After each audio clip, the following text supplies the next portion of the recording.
고린도전서 4장. 여러분은 우리 지도자들을 무슨 대단한 사람이라도 되는 양 여기지 마십시오. 우리는 그리스도의 종이지 그분의 주인이 아닙니다.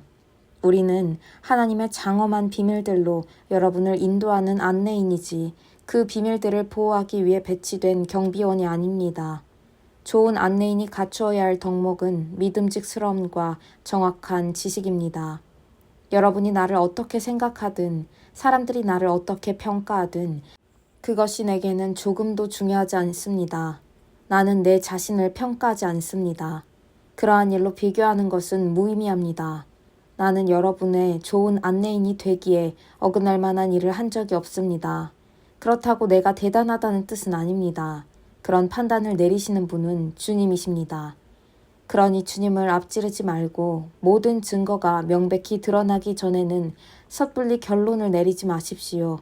주님이 오시면 그분께서 우리가 생각지 못했던 모든 것, 우리 마음속의 동기와 의도, 그리고 기도를 환히 밝히시고 증거로 제시할 것입니다. 그때야 우리는 저마다 잘했다 말씀하시는 하나님의 칭찬을 듣게 될 것입니다. 친구 여러분, 내가 지금까지 이 모든 말씀을 아볼로와 나에게 적용해서 설명한 것은 여러분이 조심하는 법을 배워서 모든 사실을 알기도 전에 성급하게 판단하는 일이 없게 하려는 것입니다. 하나님의 관점으로 사태를 보는 것이 중요합니다. 나는 여러분이 별것도 아닌 소문을 근거로 평판을 부풀리거나 깎아내리는 모습을 보고 싶지 않습니다. 여러분을 정말로 아는 사람, 여러분의 마음을 아는 사람이 누구입니까? 설령 그런 사람이 있다고 해도 그들이 여러분 안에서 발견해낸 것 가운데 여러분 자신의 공로로 삼을 만한 것이 무엇입니까? 여러분이 지니고 있는 것과 여러분의 현재 모습은 모두 하나님께로부터 온 순전한 선물이 아닙니까? 그러니 비교하고 경쟁하는 것이 무슨 소용이 있겠습니까? 여러분은 이미 필요한 모든 것을 가졌습니다. 여러분이 감당할 수 있는 것보다 더 많은 것을 하나님에게서 받고 있습니다. 여러분은 아볼로나 나를 제쳐둔 채 세상, 하나님이 지으신 세상 꼭대기에 앉아 있군요. 우리도 거기에서 여러분과 나란히 앉아 봤으면 좋겠습니다. 내가 보기에 하나님께서는 메시지를 전하는 우리를 아무도 표를 사려고 하지 않는 극장의 무대에 올려놓으신 것 같습니다. 교통사고 현장을 구경하듯이 모든 사람이 우리를 둘러서서 뻔히 쳐다보는 것 같습니다. 우리는 메시아 때문에 환경에 적응하지 못한 사람들입니다. 여러분은 자신이 있을지 모르나 우리는 약함과 불확실성 가운데서 살아갑니다. 여러분은 남들에게 좋은 평판을 받을지 모르나 우리는 대부분 빙 둘러싸인 채 발길질을 당합니다. 우리는 식사할 시간도 넉넉지 않고 누더기 옷을 입고 문전박대를 당하고 어디에서든 허드렛 일을 얻어 근근히 생계를 꾸려갑니다. 남들이 우리를 욕해도 우리는 그들을 축복합니다. 남들이 우리를 두고 터무니없는 말을 해도 우리는 그들에 대해 좋게 말합니다. 우리는 부엌에 버려진 감자껍질처럼 이 문화로부터 쓰레기 취급을 받습니다. 앞으로도 그보다 더 나은 대접을 받지 못할 것입니다.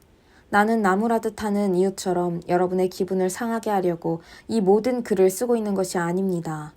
나는 자녀인 여러분에게 아버지 자격으로 이 글을 쓰고 있습니다.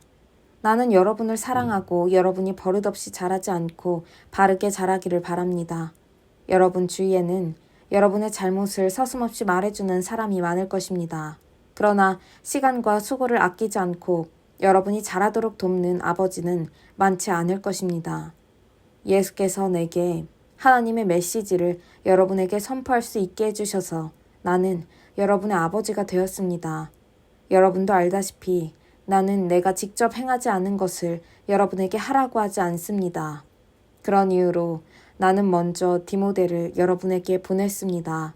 그는 나의 사랑하는 아들이며 주님께 신실한 사람입니다. 내가 그리스도의 방식과 관련해서 모든 교회에 늘 제시하는 가르침을 그가 여러분에게 새로이 기억나게 해줄 것입니다. 여러분 가운데 자만해서 내 말은 물론이고 어느 누구의 말도 듣지 않는 사람이 덜어 있다는 것을 압니다. 그들은 내가 직접 찾아가 얼굴을 마주할 것이라고 생각지 않는 모양입니다. 그러나 하나님께서 원하시면 나는 여러분이 생각하는 것보다 빨리 여러분을 찾아갈 것입니다.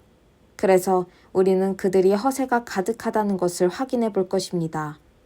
하나님의 도에서 중요한 것은 단순한 말이 아니라 능력 입은 삶이기 때문입니다. 그러니 내가 어떤 준비를 하고 여러분에게 가는 것이 좋겠습니까? 여러분을 통제하는 엄한 교관의 모습이 좋겠습니까? 아니면 여러분과 속마음을 터놓는 다정한 벗이나 상담자의 모습이 좋겠습니까? 결정은 여러분이 하십시오. 고린도전서 5장. 여러분의 몸으로 하나님을 영화롭게 하십시오. 또한 나는 여러분 교회의 가족 가운데서 수치스러운 성행위가 행해지고 있다는 소식을 접했습니다. 여러분 남자들 가운데 한 사람이 자기 계모와 잠자리를 같이 하고 있다는 것입니다. 그것은 교회 밖에서도 용납되지 않는 일입니다. 그런데도 여러분은 그런 일로 당혹스러워하기는커녕 태어나기만 하더군요. 그 일로 비탄에 젖어야 하지 않겠습니까? 그 일로 무릎을 꿇고 울어야 하지 않겠습니까? 그런 일을 저지른 자와 그 소행에 맞서 어떤 조치를 취해야 하지 않겠습니까? 나라면 어떻게 할지 여러분에게 알려드리지요. 내 몸은 그곳에 있지 않지만 내가 여러분과 함께 그곳에 있다고 여기십시오. 무슨 일이 벌어지고 있는지 내 눈에 훤히 보이기 때문입니다. 분명히 말하건대 그런 행위는 잘못되었습니다. 그저 외면한 채 그런 행위가 저절로 없어지기를 바라지 마십시오. 우리 주 예수의 권위로 그 문제를 공개적으로 처리하십시오. 공동체의 교우들을 모으십시오. 나는 영으로 여러분과 함께하고 우리 주 예수께서는 권능으로 임하실 것입니다. 그 사람의 행위를 공개적으로 조사하십시오. 그에게 자기 행위를 변호하게 하십시오.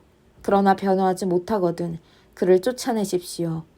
물론 그렇게 하는 것은 그에게 충격적이고 여러분에게는 당혹스러운 일일 것입니다. 그러나 그를 지옥에 떨어뜨리기보다 그가 충격을 받고 여러분이 당혹스러움을 겪는 것이 더 낫습니다. 여러분은 그가 다시 일어나서 심판날에 주님 앞에서 용서받기를 원할 것입니다. 여러분이 그런 일들을 겪으면서 보인 경망스럽고 무감각한 교만이 나를 괴롭게 합니다. 여러분은 작은 것으로 여기지만 그 교만은 작은 것이 아닙니다. 누룩은 작은 것이지만 빵 반죽 전체를 아주 빨리 부풀어 오르게 합니다. 그러니 그 누룩을 제거하십시오. 우리의 참된 정체성은 한결같고 순수해야지 나쁜 성분 때문에 부풀려져서는 안 됩니다. 우리의 유월절 어린 양이신 메시아께서 이미 유월절 식사를 위해 희생되셨으므로 우리는 누룩을 넣지 않는 유월절 빵이 되었습니다. 그러니 우리는 악독이라는 누룩을 넣어 부풀어 오른 빵이 아니라 누룩을 넣지 않은 납작한 빵, 곧 단순하고 참되고 꾸밈 없는 빵으로 유월절에 참여해야 합니다. 나는 전에 보낸 편지에서 성관계가 문란한 사람들과 어울리지 말라고 했습니다.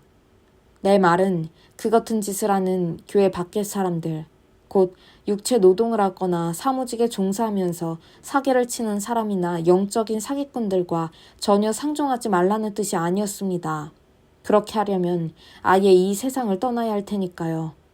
그러나 내가 지금 말하는 것은 그리스도인을 자처하는 어떤 친구가 불륜을 저지르거나 사기를 치거나 하나님께 건방지게 굴거나 친구들에게 무례하게 굴거나 술 취하거나 탐욕스럽거나 이기적인데도 여러분은 아무 일 없는 것처럼 행동해서는 안 된다는 것입니다. 여러분은 그런 사람과 어울려서도 안 되고 그런 행위를 용납해서도 안 됩니다.